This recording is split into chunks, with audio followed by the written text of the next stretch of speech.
Hey everyone, we are live in Everybody Studios right now with someone I'm so excited to finally meet in person. We have Syndey Bernhardt here, and she is just the sweetest Oh already. my I feel God, like thank you. you're already just so kind, and it's great the same person that you see online is the same offline. That's always a Yes. good thing. Yes, thank you. I appreciate that. I try to be as organic and authentic as possible, which could be a downfall at times, but I'm excited to be here. Not a downfall at all. I mean, you've amassed this huge following already on TikTok and on Instagram, and I mean, I feel like a social media coach, consultant. You have Sleek Social Club, Mhm. and you're really helping so many aspiring content creators, and it makes me so happy Oh to my see. I mean, gosh. even your clients, I'm sure, have had these amazing results so far. Yeah, it's been crazy. Honestly, the coaching space almost sort of fell in my lap. I started posting on TikTok really after COVID. I feel like that's when everybody Yeah. started getting into it.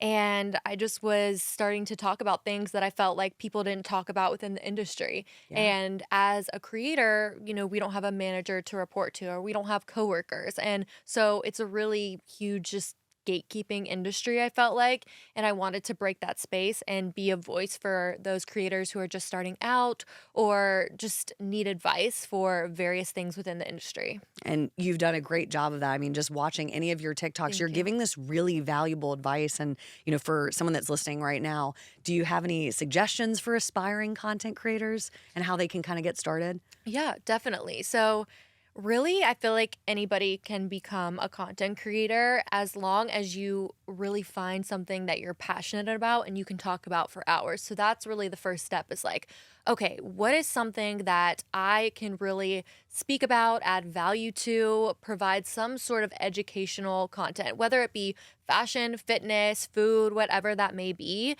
You just want to spread some sort of value. That's the number one thing. And when you find that topic, a lot of people say, okay, well, I don't have a niche or I don't want to box myself in one niche. You don't have to box yourself into one niche. But as long as your overarching brand somehow correlates back to what you're passionate about, then you'll be successful. And then once you find that, you just have to be consistent. So at the end of the day, I always compare posting on social media as like a diet. It's like if you can't expect results after 1 week, right? Like a diet takes time, consistency. There's no quick fixes. There's no quick fixes to social media either. And what you really want to hope for is a sustainable growth where you're building that community. And then once you have your community, I feel like you're really unstoppable from there. 100%. That consistency really is key. And, I think one of my favorite quotes, I love that you just said this about a diet, is like Yeah. social media. Another quote I heard is social media is like a power tool. You can either saw off your arm or you can build a house with it. It's so true. And So so, true. for even your clients or for yourself, how are you taking care of your own mental health with staying consistent and feeling like you have to post all the time, but at the same Uh-huh. time, staying really excited and passionate about what you're doing all the time? Yep. So, whoever is curious about entering the content creator space, just know that it is not a 9 to 5 job. It is not a typical 9 to 5. Expect weird hours, expect working 7 days a week, expect working on vacation. I think, that that in itself can take a toll on your mental health.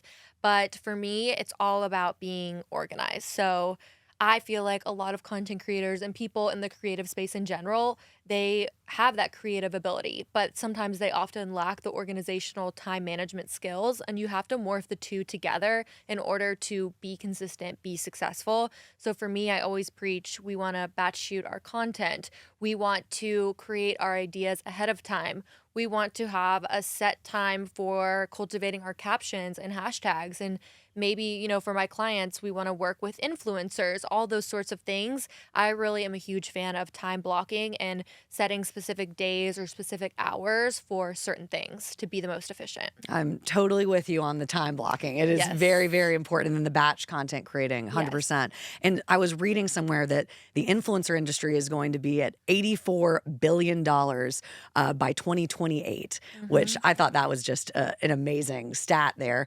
Yep. Do you think that that is where the influencer industry is heading? And is it a good investment of people's money? Totally.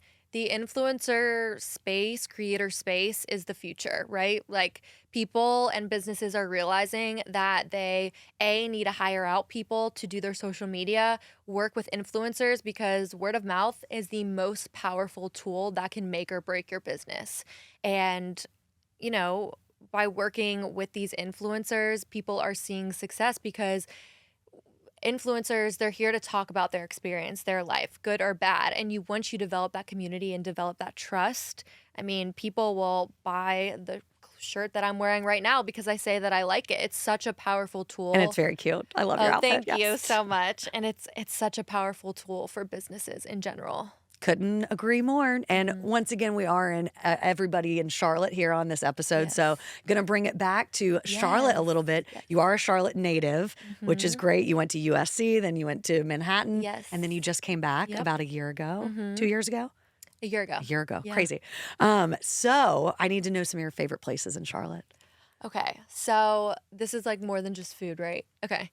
I have so many different places. I am a creature of habit, Hmm. but I can give you a little bit of my favorite places from each type of genre. Love it. We'll hear all of them, Okay. all the Recs. Okay. So for food, I literally just went there last night. I love Dilworth Tasting Room. I Yes, love the yes. vibe for a date night, a girls' night, because I'm the type of girl that I cannot pick what I want to eat. I want to taste a little bit of everything. Hmm. And so I love Dilworth Tasting Room for that fact. You can kind of get just a little bit of everything. Yes, and the outdoor patio too. Yes, So it's so cute. cute. It's so cute.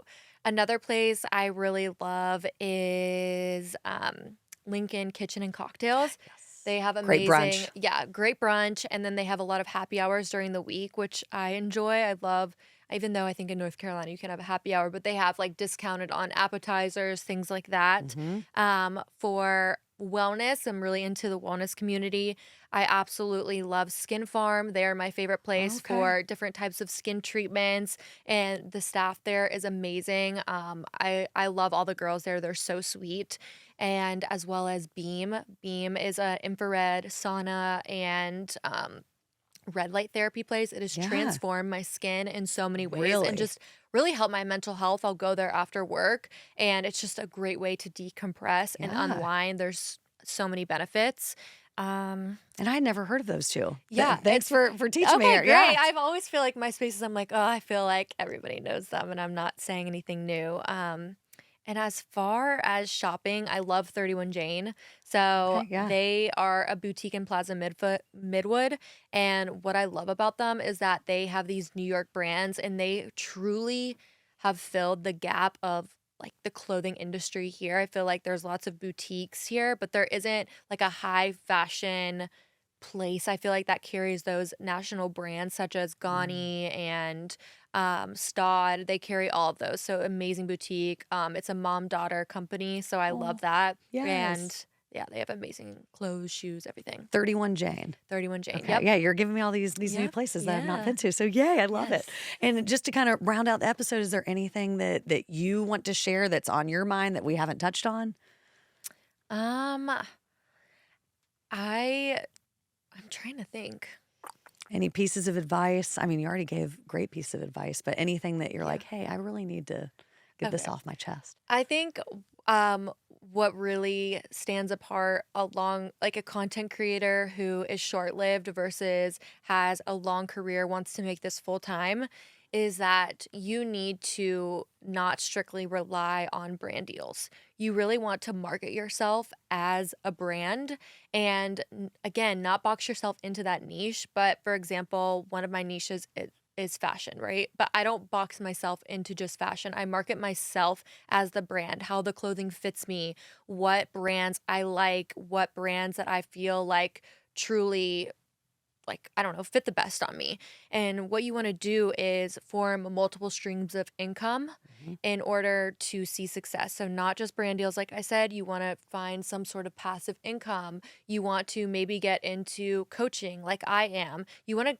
create a multifaceted brand so that way you have different outlets depending on the season, depending on we know that sometimes during the year marketing budgets aren't as big as others. Like Christmas season is amazing, but those Christmas brand deals won't last you all year long. And again, like even cultivating a podcast, like forming that community, that's what's going to basically help you last in the creator space for the long haul. I love that. So any content creators who are listening right now, Yes. Everybody Studios, this is the place to do your Yes. podcast. It's And so cute in here. oh, we love it. But I'm so glad that we finally got to meet in person. Yes. Thank you for coming here and be on the episode. And we're going to keep supporting you online and offline. Oh my gosh, thank you so much. I'm so happy to be here. Yay. Love it.